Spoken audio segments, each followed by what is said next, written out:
Income tax point of వ్యూలో మనం చూసుకుంటే స్లాబ్స్ 12 నుంచి 15 వరకు ఇంక్రీజ్ చేస్తారని, తర్వాత స్లాబ్స్ లో కొద్దిగా రిలాక్సేషన్ ఇస్తారని ఎక్స్పెక్టేషన్స్ అయితే ఎన్నో చేశాము. కానీ ఇప్పుడు ఇచ్చిన బడ్జెట్ లో అయితే స్లాబ్స్ గురించి అన్ని తర్వాత చెప్తామని చెప్పేసి దాటవేశారు కదా. ఏప్రిల్ నుంచి న్యూ ఇన్కమ్ ట్యాక్స్ యాక్ట్ తీసుకొస్తామన్నారు. తర్వాత ఈజీ ఫైలింగ్, అది రిలీజ్ ఆఫ్ గైడ్ లైన్స్, ఇవన్నీ కూడా తర్వాత చెప్తామన్నారు. దానికి డీటెయిల్డ్ గా ఏమీ వెళ్ళలేదు. అంటే దాటవేత ద్వారంలోనే ఇన్కమ్ ట్యాక్స్ లో స్లాబ్ విషయం కానీ, ఇండివిజువల్స్ కి వచ్చే బెనిఫిట్ కానీ ఏమీ చెప్పలేదు. కార్పొరేట్స్ విషయం వచ్చేటప్పటికి ఇన్సూరెన్స్, తర్వాత క్లైమ్స్, వాటిల్లో ఇంట్రెస్ట్ లో వచ్చిన అమౌంట్ కి మాత్రం ఇన్కమ్ ట్యాక్స్ టోటల్ రిలీఫ్ ఇస్తా అన్నారు. తర్వాత ట్యాక్స్ రిటర్న్ కార్పొరేట్స్ కి రివైజ్డ్ ట్యాక్స్ దానికి డిసెంబర్ 31 నుంచి మార్చ్ 31 టైం ఎక్స్టెండ్ చేశా అన్నారు. తర్వాత foreign tours tax, foreign tours లో వెళ్ళినప్పుడు మనం ఖర్చు పెట్టిన దానికి ట్యాక్స్ ఎగ్జంప్షన్, దాంట్లో రిడక్షన్ ఇస్తా అన్నారు. తర్వాత ఎడ్యుకేషన్, హెల్త్ లో TDS 5 నుంచి 2% వరకు తగ్గిస్తా అని చెప్పారు. మ్యాన్ పవర్ సరఫరా చేసే సంస్థలకి TDS 1% నుంచి 2% ఇంక్రీజ్ చేస్తా అని చెప్పారు. కానీ మనకి ఎక్స్పెక్టేషన్ ఏంటంటే మనకి 12 లక్షల నుంచి 15 లక్షలు చేస్తారా, లేకపోతే ఇంకొక చర్చ కూడా జరిగింది. ఫ్యామిలీ వైఫ్ అండ్ హస్బెండ్ ఇద్దరు ఎంప్లాయీస్ గా ఉంటే ఇద్దరిని ఒకే యూనిట్ గా చూసి 24 lakhs వరకు తీసుకొస్తారన్న ఒక చర్చ కూడా జరిగింది. బట్ ఇక్కడ ఎక్కడ బడ్జెట్ అలొకేషన్ లో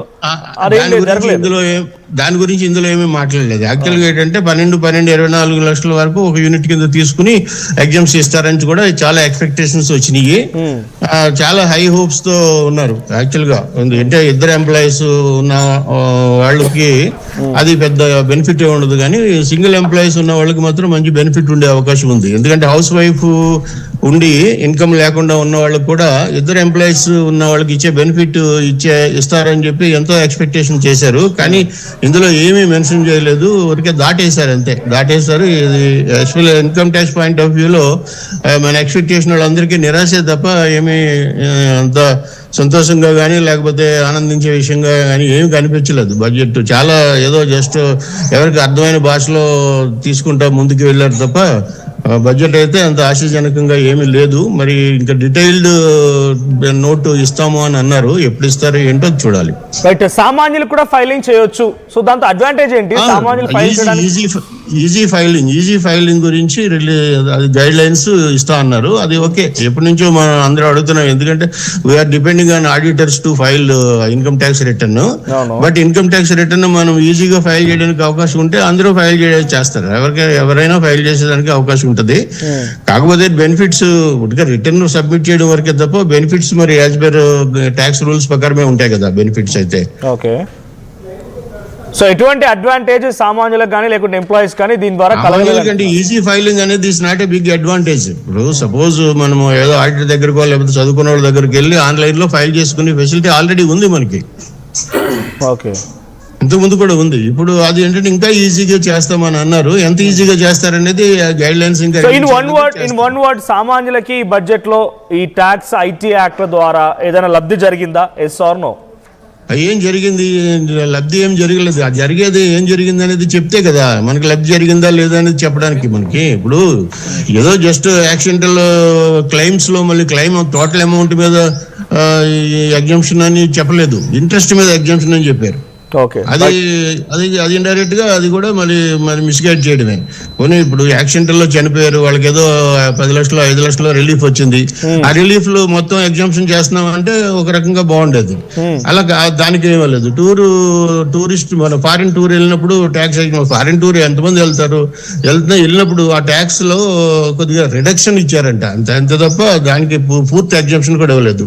ఎడ్యుకేషన్, హెల్త్ ఇన్స్టిట్యూషన్స్ కి TDS దాంట్లో మాత్రం 5% నుంచి 2% రిడక్షన్ ఇచ్చారు. అది సామాన్యులకు ఏమీ సంబంధించింది కాదు. అది మ్యాన్ పవర్ సరఫరా చేసే సంస్థల మీద అయితే 1% నుంచి 2%, అది కూడా మన పబ్లిక్ బెనిఫిట్ వచ్చేది ఏం కాదు. కాబట్టి ఏ రకంగా చూసినా సరే డీటెయిల్డ్ గా మనకి ఇన్కమ్ ట్యాక్స్ స్లాబ్స్, తర్వాత మీరు అన్నట్టు 12 lakhs నుంచి 24 lakhs 2 individuals wife and husband తీసుకుని అట్లాంటి వాటి మీద క్లారిటీ ఇస్తే మనం ఏదైనా సామాన్యులకు బెనిఫిట్ అయిందని చెప్పగలుగుతాం తప్ప లేకపోతే మనం ఏం చెప్పలేం. రైట్, థ్యాంక్ యూ సుబ్బారావు గారు, thanks for your detailed information. So Vijay గారు కంటిన్యూ. సో అంతకంటే ముందు చరణ్ గారు మాట్లాడతారు. చరణ్ గారు, what do you say? So 47 అంశాలు తెలంగాణ రాష్ట్ర ప్రభుత్వంగా మీరు ఇచ్చారు. 47లో ఇప్పుడు కేటాయించినటువంటి కేటాయింపుల్లో ఇన్ఫ్రాస్ట్రక్చర్ గురించి కానీ, లేకపోతే మౌలిక సదుపాయాల గురించి కానీ, లేకపోతే రైల్వే శాఖ మీరు అంటున్నట్టు 2,75,000 కోట్లు కూడా ఉన్నాయి. సో ఓవరాల్గా జడ్జ్ చేశారు కానీ ప్రత్యేక కేటాయింపులు ఆ రాష్ట్రానికని ఎక్కడ మెన్షన్ చేయలేదు. కానీ రాష్ట్రాల పేరు తీసుకొచ్చి 4 రాష్ట్రాల్లో అటు ఒడిశా, ఆంధ్రప్రదేశ్, కేరళ అండ్ తమిళనాడులో రేర్ ఎర్త్ మినరల్స్ కారిడార్ ఏర్పాటు చేస్తామని మాత్రం చెప్పుకొచ్చారు. మిగిలిన ఏ రాష్ట్రాల పేరు తీసుకురాలేదు. ఈ కేటాయింపులో తెలంగాణకి ఇచ్చే అవకాశం లేదంటారా? ఇప్పుడు అస్సాం సంబంధించి 2,000 కోట్లు ఉన్న రైల్వే బడ్జెట్ 10,000 కోట్లు చేశారు. అక్కడ కనెక్టివిటీ పెంచారు. ఇక్కడ ఏంటంటే ప్రాసెస్లో భాగంగా హై స్పీడ్ ట్రైన్స్ 7 వచ్చినాయి. కరెక్టే హైదరాబాద్, ఎందుకంటే హైదరాబాద్ నుంచి చెన్నై పోవాలన్నా, హైదరాబాద్ చెన్నై మధ్యలో బెంగళూరు పోవాలన్నా కూడా హైదరాబాద్ నుంచి పోవాలి. కాబట్టి 7 హై స్పీడ్ ట్రైన్లు మాత్రం వచ్చినాయి తప్ప ఈ రైల్వే దీని ప్రతి మౌలిక సదుపాయాల కోసం సంబంధించి ఇప్పుడు ఏదైతే